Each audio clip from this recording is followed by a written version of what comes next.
We're coming off a new moon in Gemini as Saturn has made its way into Aries. And this week, we're going to have a Cazimi of the Sun and Mercury in Gemini, highlighting still ideas of facts and figures and who we put our faith into and why when it comes to those facts.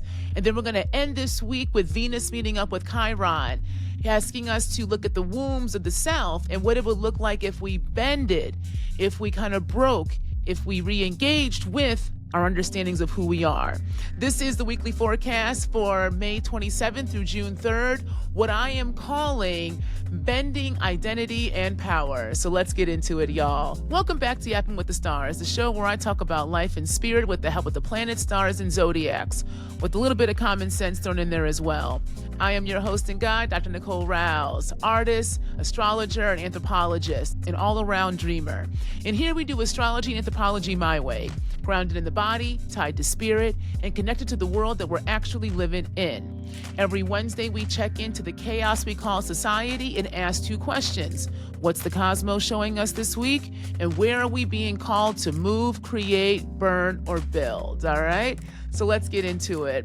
So we're going to start off with the weekly forecast. As always, going into a little astrology 101. We're going to talk about Jupiter this week, y'all. And I'll explain why, because it's going to continue the conversation we had last week talking about Mercury, because now Jupiter being in a mercurial sign of Gemini is really highlighting and expanding the ways and places that we need to grow and grow up as a society. And from there, we're going to get into some yapping time, because I got some things to say as well about what these transits to me are speaking as we are seeing this play out in real time. Namely, once again, like I talked about last week, our relationship to patriarchy through these various types of cases we are seeing in the public, but also with this whole Harvard debacle and the president of the United States. So I'll talk about that in relationship to the transits, all right? So let's get into the weekly forecast right now then. So what's going on? Well, we just got off of a new moon in Gemini, okay? And that new moon in Gemini on the 26th was really highlighting the ways that we communicate, how we communicate and why, and where do we look to for information. Now, as we go into this week, the moon is now still in Gemini. So Mercury is very loud because on the 27th, again, we go Wednesday to Wednesday here, just to remind y'all if you're new around here. On the 27th, the moon will still be in Gemini, but when we end this week on June 3rd, it will end in Virgo. So the moon is starting off in one kind of side of Mercury and ending us on the other side of Mercury. So this is going to be a week in which communication with yourself along with others is still very much highlighted. But communication does not only come through the words we speak. Communication is also through the body. And so we start with the mind in Gemini and the moon. What are we thinking? What are the thoughts and how do they express themselves? And then we end this week in the body, the expressiveness of Virgo. What does your stomach say?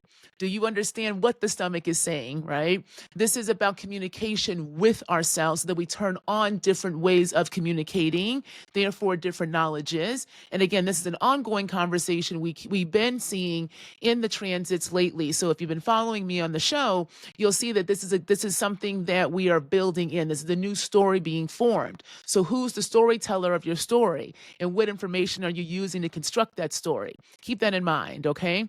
Now, at the same time, we are seeing Saturn, I think on the 25th, right, moved its way into Aries. And this is just the beginning. We're getting a preview because Saturn will retrograde later in the year. So this is a preview of what Saturn in Aries looks like before it goes back into Pisces, dips its toe back to have us reflect and review if we learn that lesson about, again, authority and faith and who we give it up to, okay? As Saturn is now in Aries, it is in conjunction with Neptune. It's only 1 degree apart. So we're going to have this kind of play between Saturn and Neptune for a while, since Neptune is an outer planet that moves slower, and Neptune itself will also be retrograding. There is a way that this is a longer transit that we are kind of getting a taste of what it does mean for us to take our dreams and put them into reality. Saturn and Neptune in Aries can be a very creative and destructive energy, right? It depends upon who and what is leading.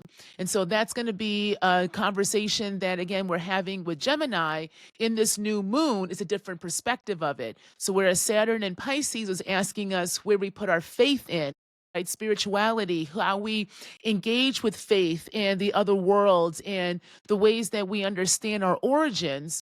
That's one aspect of faith and authority. The other one is, who do we listen to? Right? This is a Gemini conversation. Who do we listen to and why? And if you put those in a if you put those two aspects in a conversation, where you put your faith up to and why, and then who do you listen to and why, then this is where we, for me, are getting kind of permission to reinterpret who we are individually and collectively. And I'm saying that because we're still having these kind of interplanet conversations. One of them is Venus and Mars. So I've said this the last, 2 weeks, that Venus and Mars are in this trine.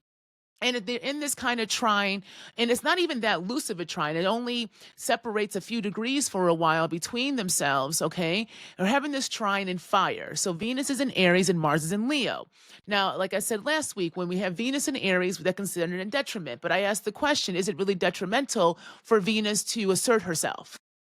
Who does that benefit for us to think Venus in Aries is somehow in detriment and Venus can't do shine, when in actuality, when Venus now works with the element of fire, there is a way that she is able to bend our understandings of self and relationship, because she does understand at essence and core a different relationship to our understanding of love, money, and justice and the like, the thing that Venus does represent, okay?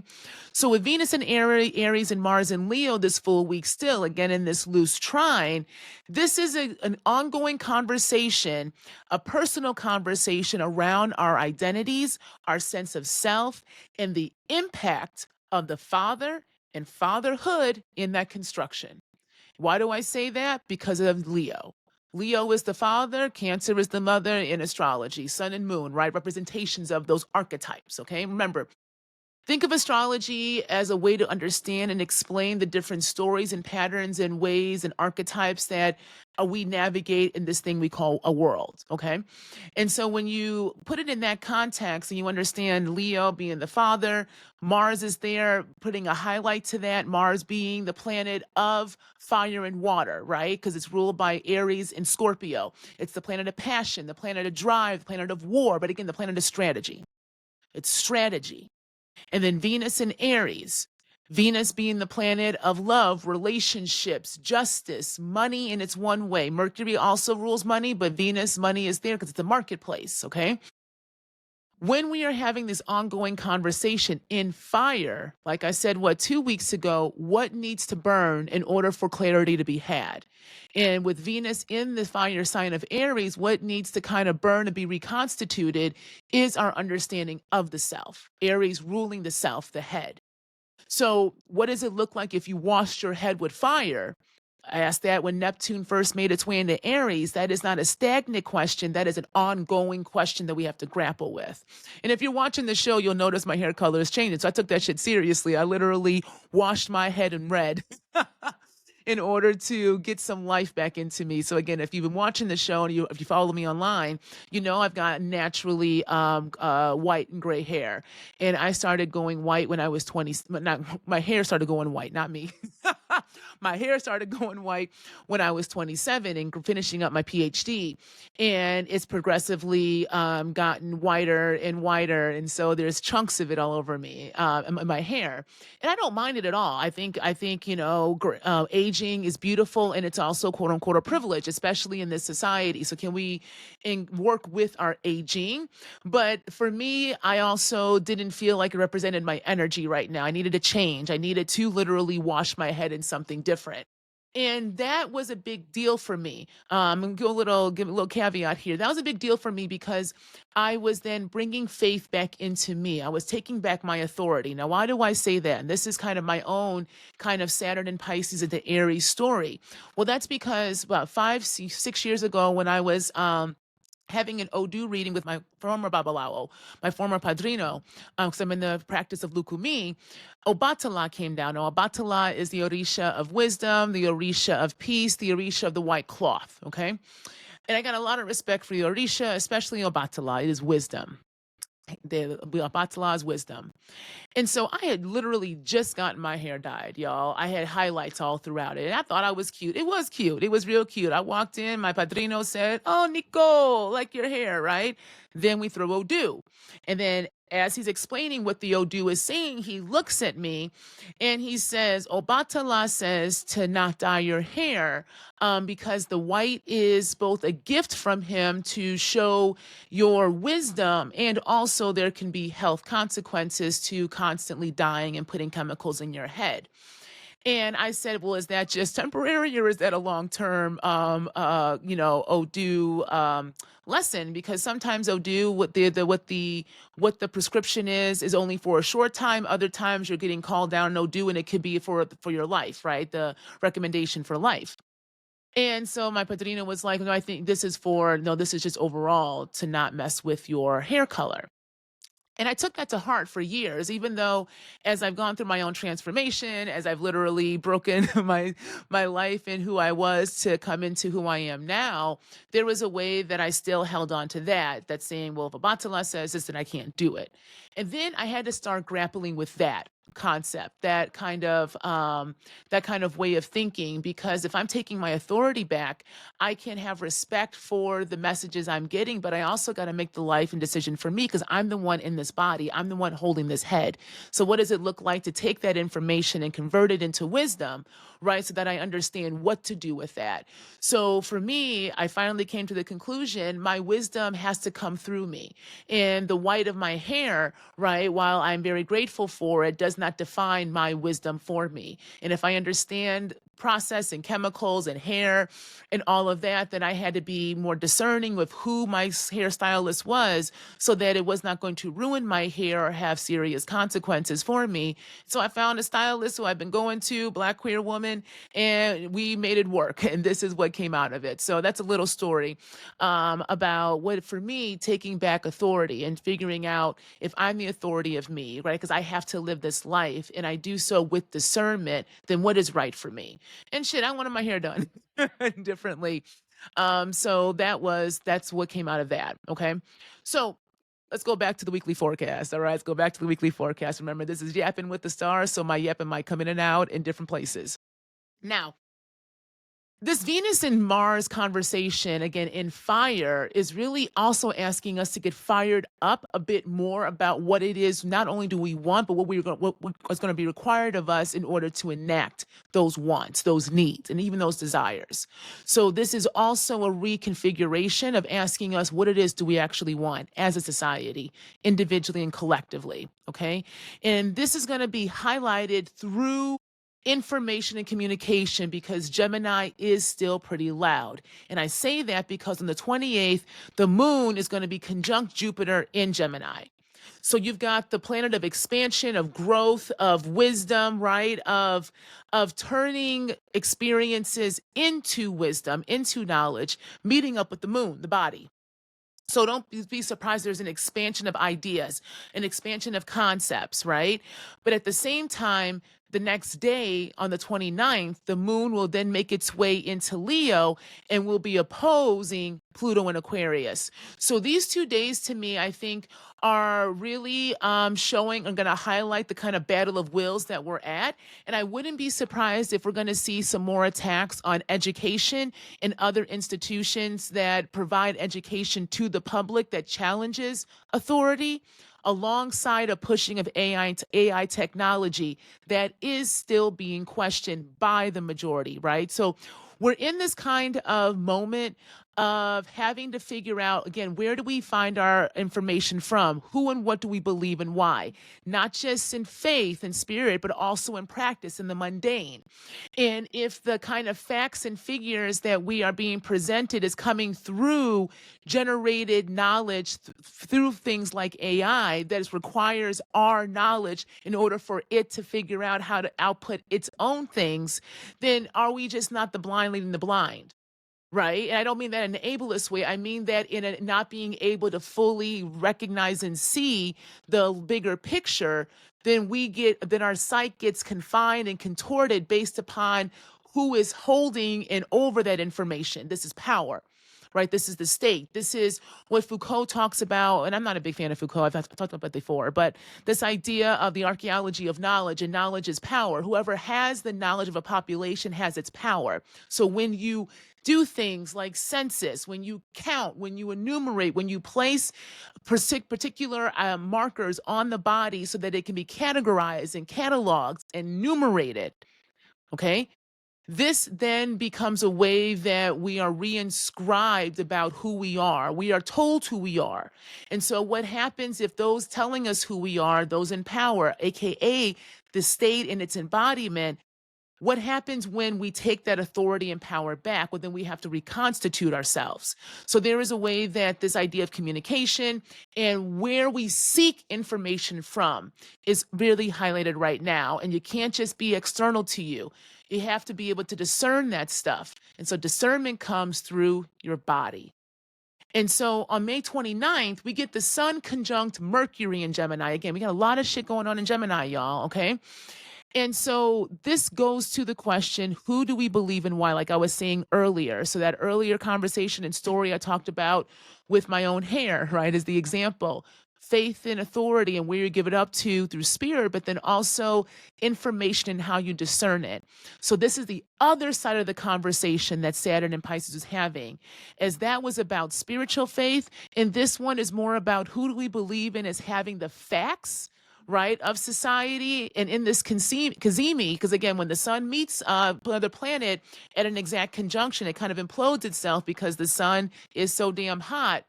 What's going to implode is the ways that we communicate and who we listen to.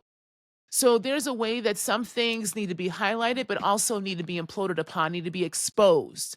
And this expose is also highlighting how we are attached to power, aka via patriarchy. Because again, that sun being the patriarch, being the father, when Mercury, the planet of the crossroads, the planet of chaos, it's communication, but it's also chaos. Chaos and calm at all the same time. Last episode, I talked about Mercury a lot, so go ahead and check that out if you're interested. This kind of focus of Mercury in its intellectual side, in its air side, right, alongside the fact that the South Node is in its other side of Virgo, there is a kind of releasing happening over this next 18 months of that the transit of the North and South Node are in Pisces and Virgo, so that there is space made so that we can figure out how to discern all this shit.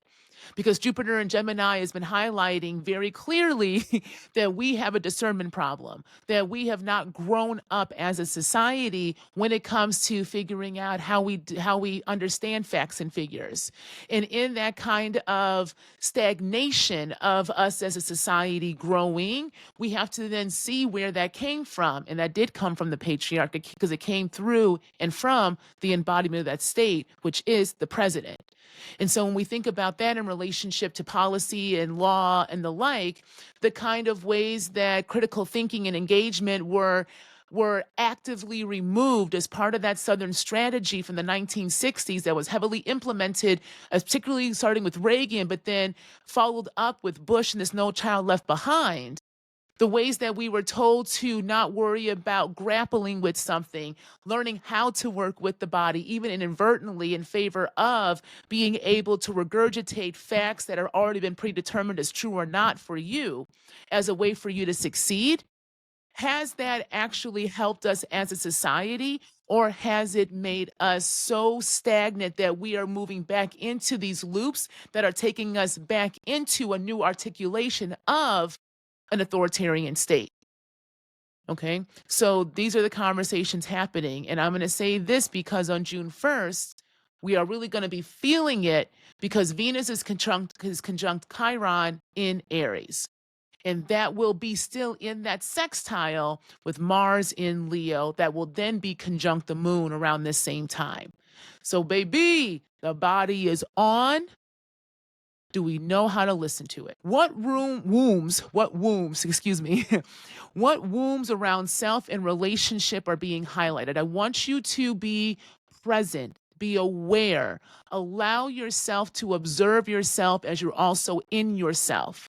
This is what I call self-study with the big S.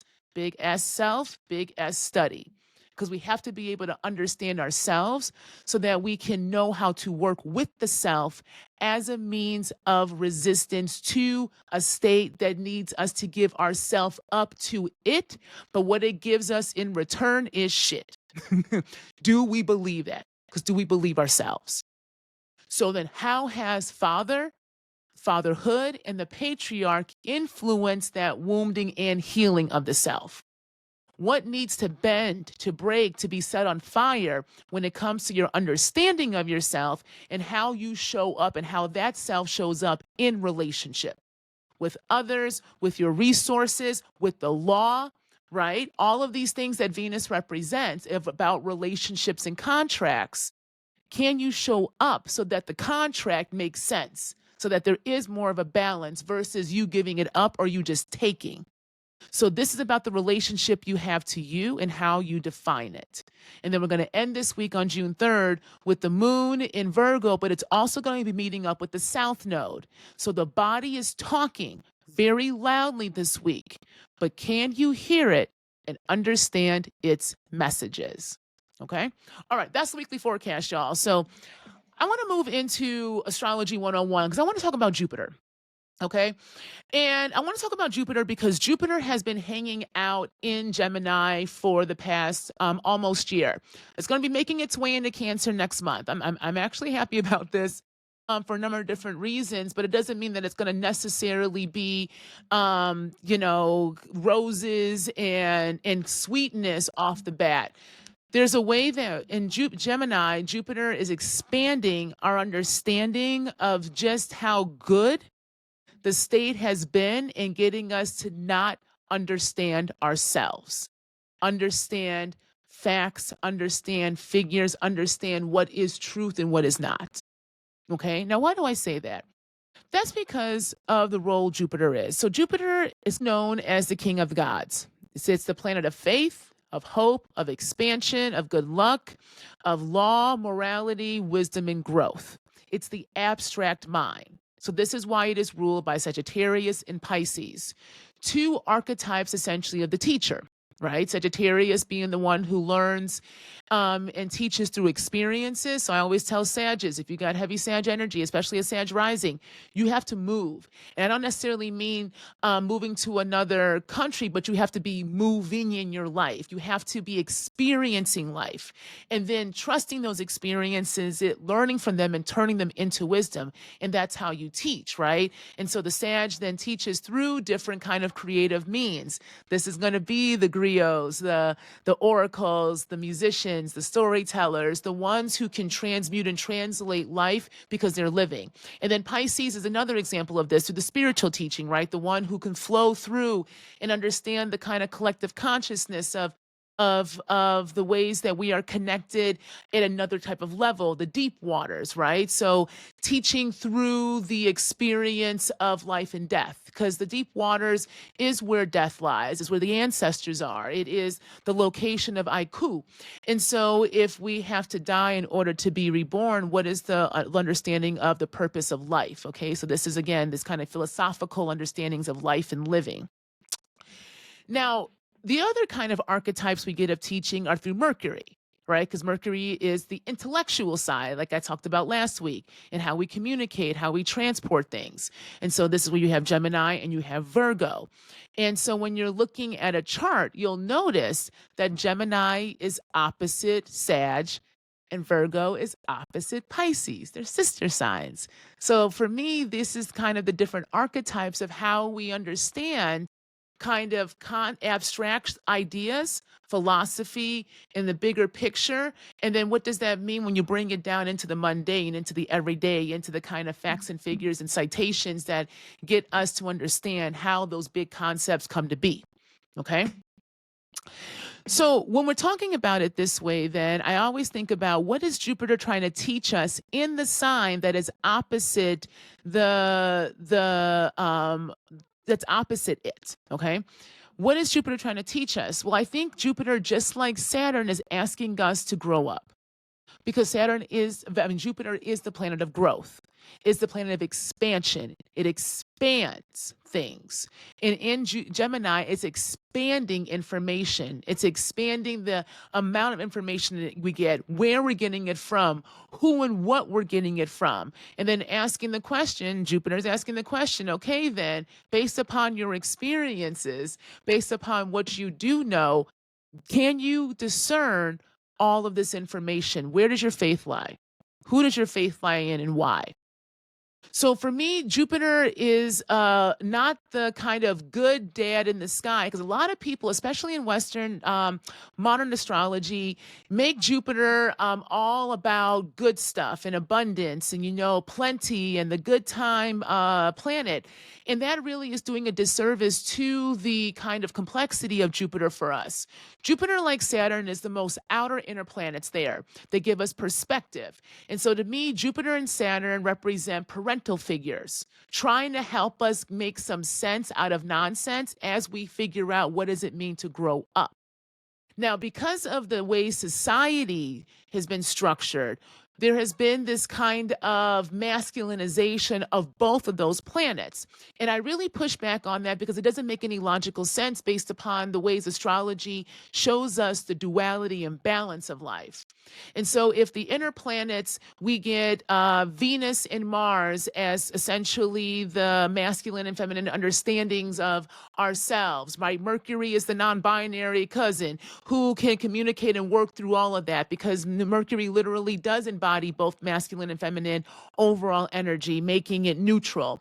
And then we have the sun and moon, right? Again, that kind of mother-father type of influence, but also our body and the spirit and the ego and how those connect. Well, then it doesn't make any sense then if Jupiter and Saturn are both masculine, there's an imbalance.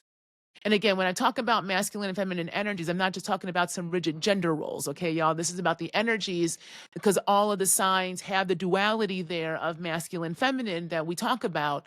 But then the overarching energy of the planet, right, will then lean more toward masculine, feminine, or the neutral, aka non-binary. So again, planet's been doing non-binary before that was even a concept that we articulated here. So this anti-ness, this anti-queerness kind of mentality doesn't even make sense in the natural law of the cosmos, okay? And I say we should listen to entities and learn from entities and sentient beings that have been here a hell of a lot longer than we were even conceptualized as a species to be, okay? So because of that, then, if we can kind of reconfigure our understanding of Jupiter and of Saturn, because I talked about Saturn being the crone in these last few episodes, that's because I want us to re-understand our relationship to ideas of authority, responsibility, and growth. And Jupiter reminds us that sometimes we do grow when we are experiencing, no, Jupiter reminds us that we do grow when we are actually experiencing life, when we are living. But then do we learn from that, right? Because you can also, the other side of Jupiter is escapism, right? It's overindulgence. It's having always being the good time, but never showing up and actually doing what you're supposed to do. So this is where you get Saturn, right? It's the balance. It's saying yes. Both planets are asking us to grow and mature. One does it through ideas of abstraction and faith and experiencing life. The other one does it through us understanding that we do have a responsibility, though, to this life. So then where is authority lying? What is the importance of tradition? And when tradition doesn't actually make sense or work anymore because it's not allowing you to do what? Live, then it's time to redirect and shift those timelines. Again, those Saturn, rings of Saturn, right? And so if we then can really understand that Jupiter and Saturn may switch who is more patriarchal or matriarchal, but it doesn't really matter that much because both are about helping us figure out how to grow up and grow into ourselves, right? Then these transits, especially with Saturn moving from Pisces into Aries right now, because again, Saturn takes 2.5 years to move, alongside now Jupiter going to switch signs, because Jupiter only takes about a year to go through a transit from Gemini into Cancer. Well, then this is Aries and Cancer energy, fire and water. Where and what do we put our nurturing and care into? right? What are we starting that needs care? What are we creating that will allow us to have the societies that we say we want, in which we understand that to be human means we must nurture and care for each other. If we're trying to grow up as a society, then we need to grow the hell up and understand what it means to be human. And humanity requires us taking responsibility, owning our own head instead of giving our authority up to somebody else. And then in doing so, understanding that that's a responsibility of care and nurture, because that's what makes us human. And so if we can rethink Jupiter as not thinking of expansion and abundance as always quote unquote positive or negative, but just seeing it as Jupiter doing its job and helping to expand, to highlight, to show us what we need to focus on. And right now we need to focus on the ways that we are not good at discerning quote unquote fact and fiction in society, because they have been topsy turned on us by that patriarch. Okay, that what happened, that was elected in some way, shape, or form. That's a whole other conversation about how legitimate that election was, right? But nonetheless, he took power. He took power. So what does it look like to take the power back? And the way we do that, one way we do that is questioning, is asking more, is getting into the nitty gritty of something. Because Jupiter is abstraction. Jupiter is a philosopher. Jupiter does need to have a logic that makes some kind of sense. So if the facts that we are getting don't make sense, then how do we reconstruct that? And one way we do that is by taking back our power, by taking back our bodies and our identities. So who are you outside the identity markers put upon your body? Okay. And so to me, that is with the conversation of Venus in Aries. If we bend identity, if we break it, if we allow ourselves to move outside these norms and into the self, then what the hell would we create? What would we do? And what could the future truly look like that we bring into reality? So it's something to grapple with. Think about that and let me know what comes up for you in the comments below. And I'll be talking more about this as we continue on in these transits, especially as Jupiter moves into Cancer, because Jupiter is much more at home in Cancer. But here's the thing. Cancer is about the home, about family, about nurturing, about care, about the mother. What's your relationship to all of that?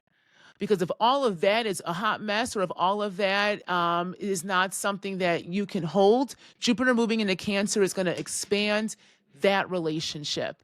And as a society, we are seeing very much so that we're not good at caring for each other because it's seen as somehow weak or not what's going to get you to success. That's how we have to break these concepts, have to reevaluate and question what is success, what is family, right? What is even a relationship, so that we can start to be in a right relationship with ourselves and one another's to create the societies of care we say we want. So again, we're going to be talking about this again more, because Jupiter will be expanding on these concepts, as Saturn is in Aries for 2.5 years, giving us the discipline so that we don't get too delusional with Neptune and follow the head of whoever can be the most charismatic out there. Saturn is going to put some discipline and responsibility on us and saying, come back to the head, come back to the knowing, come back to what it will require for us to also put some work in to make the dreams we say we want to come into reality. Okay. Now, this brings me to what I want to talk about this week for Yappin, because we really do need to bend some shit, y'all. But first, we have to know what it is we are bending and why. And this to me is this kind of weekly forecast theme that's continuing on from previous weeks where we were talking about identity, choice, and growing up. Remember, I said Saturn is having us all grow up as she's washed herself through the North Node alongside Neptune, right, and Venus meeting in Pisces a few weeks ago. This kind of cleansing to come back up to find your new head can be discombobulating as you figure out where your feet are, right, in this new iteration. And this is why, to me, Gemini is so loud right now, as we're coming off this full moon and grappling with some uncomfortable truths. And some of the most uncomfortable truths that we're grappling with is about our relationship to information and technology and the places we are told to get that information from.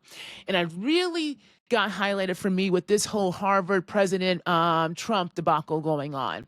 So if you don't know, President Trump told Harvard that they're not able or going to be able to admit international students because they're not going to get visas. The state's just going to essentially not allow visas for Harvard only. You can't do that. I mean, he's going to try to do it, but you can't do that, right? And this is Trump's strategy, pure chaos. Be the main patriarch and act as if whatever you say goes and just bulldoze your way through. This is the kind of shadow side of Leo, okay? Especially this Pluto and Leo generation that I'm pretty sure Trump's coming out of. And so we get now Harvard in the picture now being the focus, being the one that the president is going to be focusing his attention to in order to continue his reign of chaotic terror. And remember, y'all, he's doing all this because he's broke. Okay, he is going to raid these coffers. He is going to break every institution he can so that he can come back in later and reconstitute it in some way and claim that he saved the nation. And doing so will have taken all of the resources and distributed them for himself and his cronies. This is nothing more than a power grab that is fucking deadly and dangerous. Okay, and so this is another example of it to me because Harvard. There's a lot of things going on at the same time, y'all. Harvard is a university that predates the nation. It's an institution that was here before the United States was actually a legitimate nation state by at least 100 years. It's been here for a while, okay? And so because of that, Harvard was one of the main institutions because higher education overall was a major player in helping to build, construct, and legitimate the nation.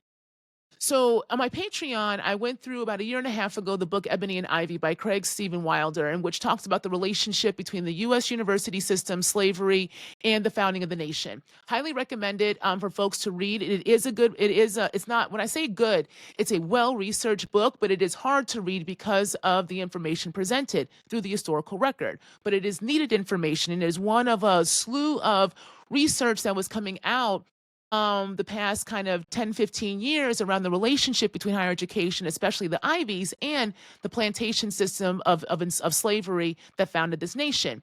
Ruth Simmons out of Brown University led the charge with this, as she was the first Black woman president of any Ivy League. When Ruth was at Brown, she was the one that started the kind of inquiry. She had a commission set up that was a bunch of different researchers, academics, students as well, and community members to do deep diving into the relationship that Brown had to the slave trade.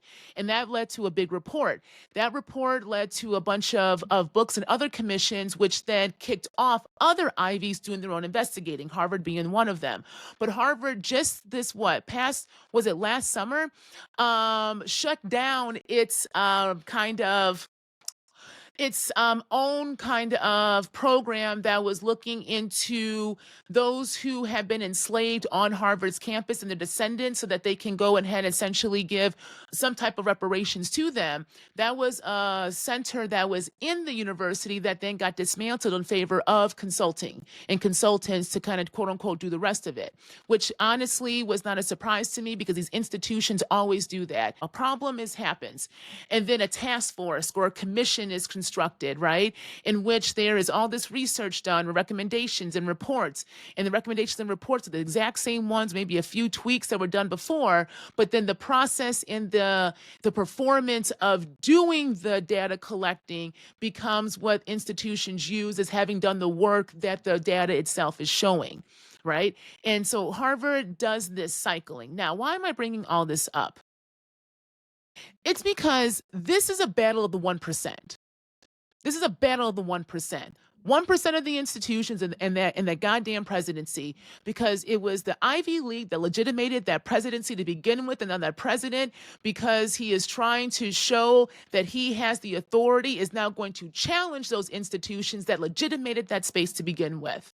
Well, at the same time, places like Harvard become the inoculars that keep inequality happening, while at the same time presenting itself as somehow the progressive lens of the state, while it does nothing to push back against said state. So you got people donating resources to Harvard right now. I say this, Harvard has the resources to defend itself. Do you have the resources to defend yourself and your community? That to me is the real question right now. Because Harvard is performing. Harvard is placating and performing, and I'll be honest, it's pissing me off. While at the same time, I'm like, yes, go to battle, go to war with this, with the state, because that is actually your job and function. Because you have the resources to do it. Because you only have those resources because you also were relying upon the slave labor that the state was to make its coffers.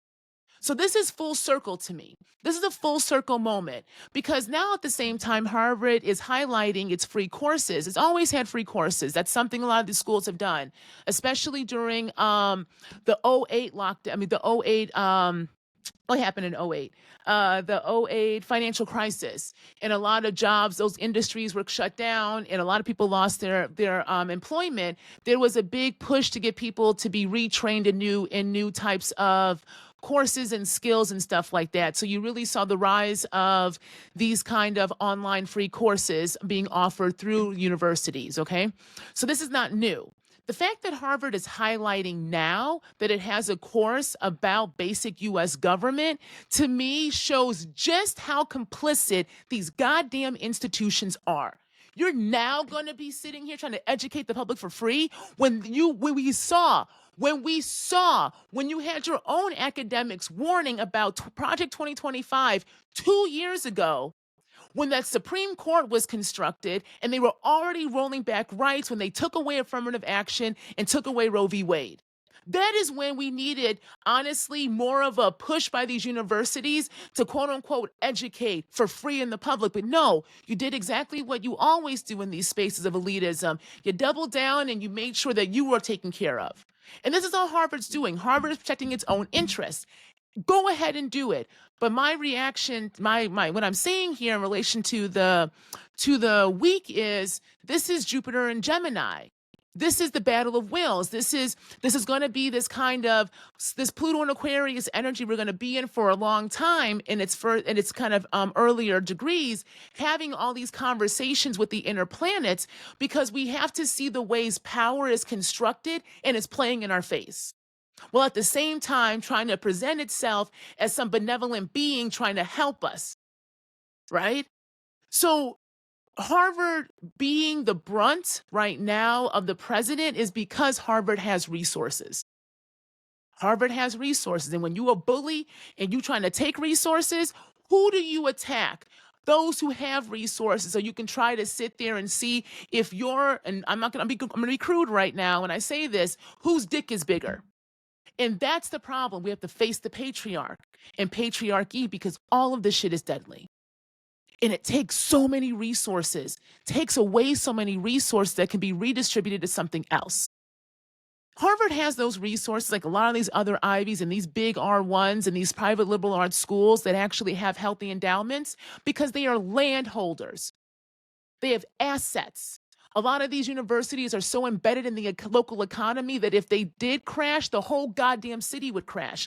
Hell, Brown has a contract and a relationship with the healthcare system in Providence, in Rhode Island. So literally, Brown cannot go down because the whole healthcare system is attached with it now, right?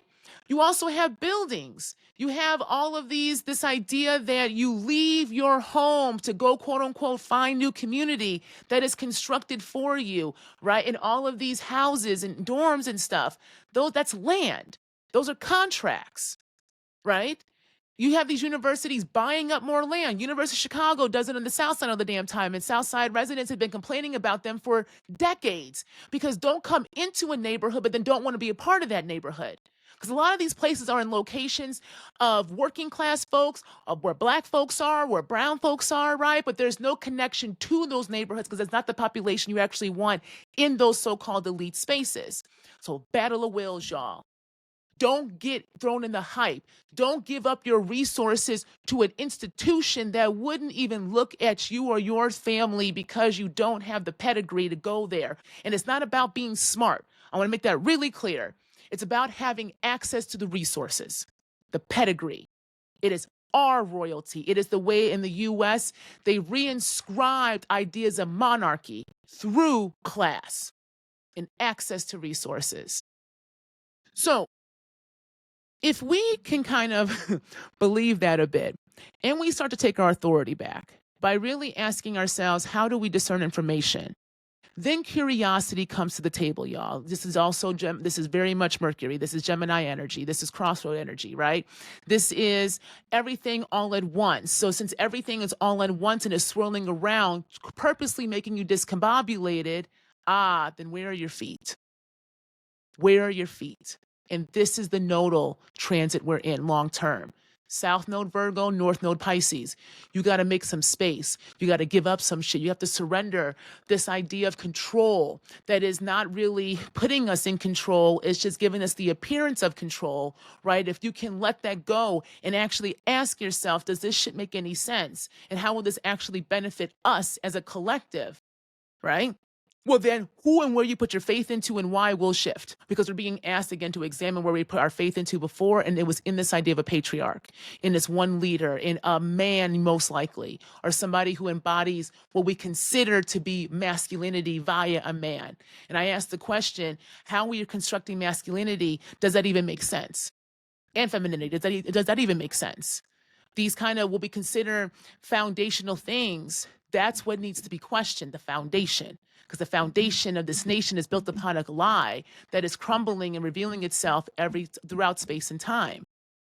So then it goes back to identity in the body and identity bending, right? And what does it mean to push back against patriarchy? Now, having a lot of experience with this online myself personally, I did a video like a week and a half ago, in which on my TikTok, and I put it on my IG, in which I was stitching a clip of the Joe Budden podcast, and Mark Lamont Hill was on there with Ish talking about some ridiculous shit.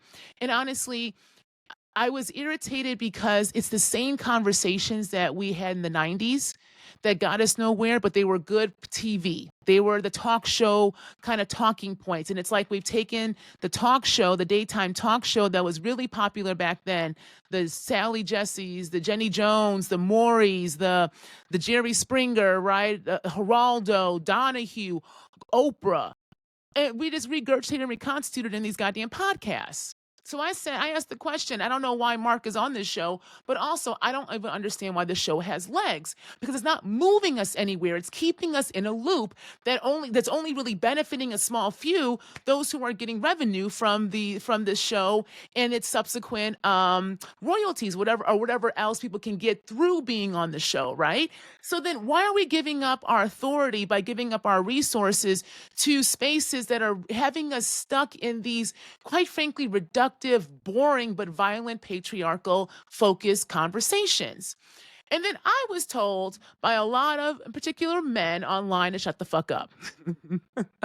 That I don't know what I was talking about, that I seemed angry, that, oh, I found out you were a lesbian, so that makes sense, blah, blah, blah. The same tropes over and over again. Fine. You only want to hear this from a man, a cishead man. But when a cishead man says the same thing, right, then he's also attacked. So this is Deontay. Deontay runs the Grits and Eggs podcast, right? And recently he did an episode in which he talked about accountability and how men need to take more accountability for the ways that women are treated, right? And essentially what he was saying was no different than what a lot of people have been saying for a long time. Well, just like the backlash I've gotten, he's now getting it from other men saying that he's simping or that he's pandering, right? Or that he's a CIA op. Baby, how you gonna be a CIA op now when the goddamn CIA is fighting for its own life? It ain't got no goddamn resources and literally can't even do its own job, because if it was doing its job, that man would not necessarily be in power right now. And it doesn't make any sense. Doesn't make any sense, right? But those are the same kind of responses that people got back in the day as too, when you want to challenge the status quo. Why? Because the patriarch, the way we have been inscribed in them for the past few centuries, this kind of top-down dominant patriarch that has been, that attached itself over time with Christianity and whiteness, make this kind of Christian white patriarch, very good at his job, but very violent. And in order for it to be able to move through space and time, those that it bestows its so-called privilege to, whoever has that appendage between their legs, right? You become the ones most fearful of the patriarch because you understand how violent that damn person will be, that entity will be, in order to maintain its power. So this is why we have to bend and break identity, y'all. Why attach yourself to an identity that has defined itself, aka masculinity, through the patriarchal lens in such a constricting, confining, violent way that anytime you have a body reaction, you have an emotion, you have a feeling that runs counter to it, you have been disciplined and trained to stuff that down in order for you to what? Conform to the script of what it says to be a quote unquote male in this society. And why would you want to do that? That is not honestly very masculine to me in the sense of how masculinity is being defined through and by society. So we got to bend it. Venus and Aries, other types of bodies coming in to lead, right? So again, who do you listen to and why? Do you inadvertently go toward the kind of embodiment, the archetype of the teacher that we have been told can provide us so-called facts, figures, and wisdom, but has that archetype actually provided us facts, figures, and wisdom that is beneficial to us? Or do we need to re-examine, again, where we find our information from and who we find it from and through, so that we can then make better decisions that will give us the care and nurturing and functioning of society we say we want? It's not going to be given to us by the structure itself, because the structure has already shown us through for centuries what it defines as all of this. So what happens if we take that authority back and remake it for ourselves? That to me is really the energy of this week, okay? And this is an ongoing conversation. So I want to say this: if you've been following with me and rocking with me, think of these episodes, even though I'm doing weekly transits, an ongoing story. This is a story about the human, the story about humanity, and what is required of us if we actually say we want to be human once again. Well, to be human means we have to occupy the vessel that holds our humanity, which is the body. And since that is what has been commodified, that is what has been taken and reconstituted for us, then we must then reconstitute it back for ourselves. Hence, all of this focus on Aries coming out of Pisces, putting us through the deep waters of a cleanse so that you can walk with some confidence, walk with some clarity as we go through fire. And this is not about it going to be necessarily easy. That's not the point, right? But it is simple. Can you take it back? But when you take it back, there is a way, then there is a grappling you're having with how to hold it. And that's the kind of conversations we're going to continue to have, is even as you take the power and authority back, what do you do with it? How do you hold it? How do you sit in your own contradictions? So that in doing so, you don't just, in the breaking, just reinscribe what you already know. You allow yourself to go into the unknown. And by going into the unknown, you have to learn how to work with things like fear, things like death, so that you don't run from it and do exactly what we are taught to do, disassociate. You understand that those are vital energies, those are vital emotions, those are vital concepts that we have to be able to grapple with and face if we truly want to be human once again. All right. So let's talk about that some more. I'm going to stop here for now. If you're interested in working with me, y'all, my books are open, okay? So let me do a little bit of self-promotion here, if you don't mind. So on my Patreon, which you will find in the show notes, I go into all kinds of aspects of what I've been talking about in the show.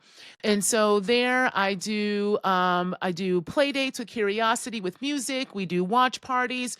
We do group conversations. I've got a whole kind of divination study sessions that I do with folks, in which I'm breaking down astrology through my lens, but also talking about divination overall. So we're going to be going into things like cartomancy and elemental magic and the kind of laws of nature as a way to have a foundation of what divination is, by understanding the different types of kind of understandings of life and living so that you can reconstruct your own divination system. Because all divination is being able to communicate with spirit through some kind of modality. So can you hear and listen and can you discern and then make sense of it? So that's what I kind of work through and teach there. Okay.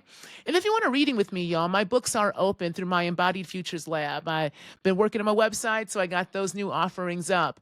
And one of my biggest new offerings is my graduation and life transition reading. So this is a little bit of a longer reading. It is live, like all my readings are, recorded through Zoom. We have a conversation, but this is a combination of both natal and transit, alongside the kind of goals you have in the very short intake form that I have folks do as they're signing up for that reading. And then in that 75 minutes together, we kind of go through what is going on in this transition period, especially if you're just graduated from college, grad school, professional school, or you are transitioning in your career. I combine my astrological knowledge with also being a organizational and cultural consultant and strategist that I did in my former career in higher ed, and I continue to do so with clients. So this is a way that I can kind of do the both and at honestly a more affordable rate than my hourly rates for my consulting services. Okay, so go ahead and check that out, y'all. And if you've been following me too, you also have heard about my performance, and I did my performance last week at Dorothy downstairs in Chicago, and it was awesome. It went so well, y'all. It went so well. We already have an inquiry for a future booking for late July. So be in the lookout for that. I'll have more information once we solidify that. But it was our very first show. Me and my colleague Forrest, who are part of this collective we formed called Shy Miranage. And we had 40 people in that room, y'all. 40 people who actually bought tickets and showed up. And that's amazing. That's actually a great turnout for a brand new group doing a concept that's hard to explain. You just have to kind of show up and be there. So I also want to give a heartfelt thank you to everyone who did show up for that performance and those who sent their love because they couldn't make it, but are asking about how it was and want to come to future events. It was exactly what I needed, what we both needed. We called down pleasure, worked with the elements, had the ancestors to support us in that room, and the outpouring in love and just the aftermath of that from the weekend and being out and meeting folks who went and heard about it it's been really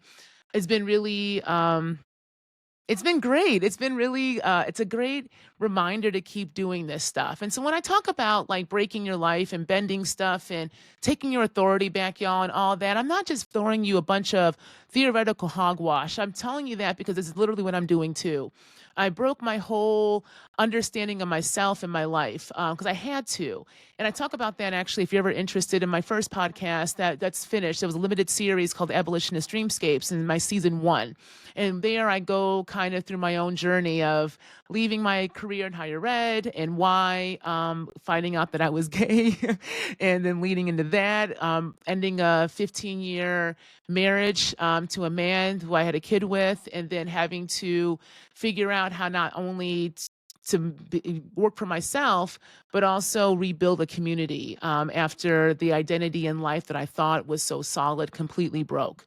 And that was all during my astrological middle age. So this is why I also focus on, as it's one of the specialties I do for astrology, on the kind of ages between 35 and 45, which is the time of what we call astrological middle age, because that is a lot of breaking and remaking that's going on. But it's so counter to the ways that we are taught about time and quote unquote progress and our identity as we get older in these capitalist societies, that this is where this kind of midlife crisis trope comes out of. It's because you are going through a crisis, but it's a crisis that's needed. You've had lived for 35, 40 plus years. So what happens when you review those experiences and actually transmute and translate them into wisdom? Well, then what you thought you wanted, who you thought you were, where you live, all of that may completely shift. So do you allow yourself to trust you? Or do you pull back and say, no, I have to continue to perform the scripts that society told me to? And this to me is when a lot of people, as they get older, that kind of meanness and that kind of bitterness can come out because you're fighting yourself. I don't want us to do that. So this is also why I do a lot of specializing in the astrological middle age. I read for folks on all ages. I want to make that clear, but I do focus on that alongside focusing on what I call the dark, well, not what I call, what are the dark houses houses 4, 8, and 12. If you're also interested in thinking about how do you connect with the ideas of spirit, the ideas of ancestors, and quote unquote your gifts, the chart can also show that because there's prescriptions there. So those are just 2 examples. I got more on my website, so go ahead and check that out, y'all, drnicolerouse.com. And if you're interested in working with me in any capacity, go ahead and sign up for a consultation call. I do have consultation calls that are free. If you are interested in inquiring in some of my services and just need more information about that to see which one works best and for prices, okay?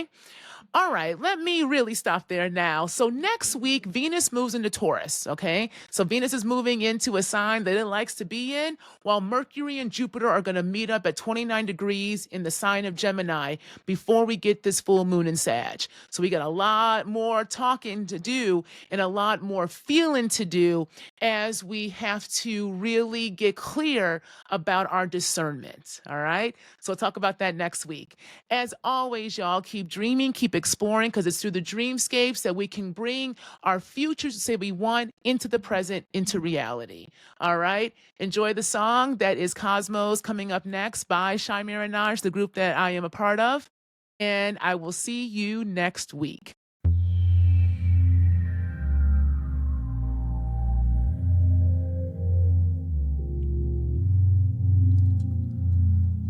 I don't want to be right. I just want to be free. Like Michelle sang,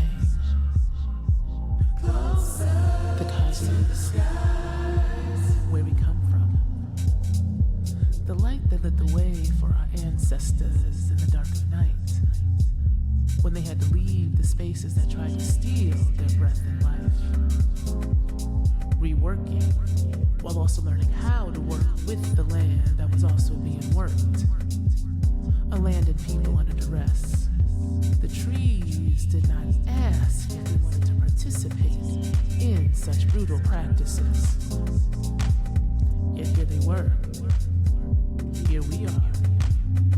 All beholden to a power structure that only knows how to take and never to give, while telling us this is the right way to live. So I don't want to be right. I just want to be free. As Michelle sang, the cosmos.